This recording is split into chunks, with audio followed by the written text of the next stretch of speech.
How does a court determine the division of assets after a divorce? The division of assets after a relationship breakdown is a complicated one, with many factors influencing the ultimate determination. Broadly speaking though, it's a four-part process. The first step is to identify the value of any assets and liabilities of each party. This is to assess the financial positions of each party as a starting point.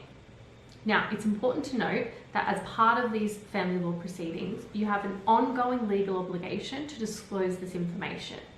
If you don't, any family law court orders can be invalidated.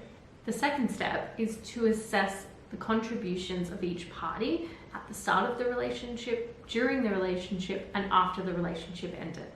These contributions can be financial, but they can also be non-financial contributions like caring for the children or renovating the house.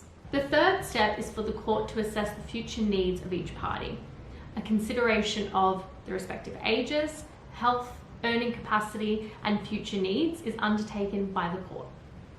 The fourth step is to assess whether the distribution is fair and equitable. An example of a distribution not being fair and equitable is if both parties receive an equal distribution, but one party receives their distribution predominantly in the form of superannuation, and the other party receives their distribution predominantly in the form of property. The party that received their distribution predominantly in the form of superannuation could be at a disadvantage because they can't access that money until they retire. Whereas the other party who received their distribution predominantly in the form of property could sell the property and access that money. Should you wish to maximise your entitlements after a relationship breakdown, you should engage a family law barrister as soon as possible.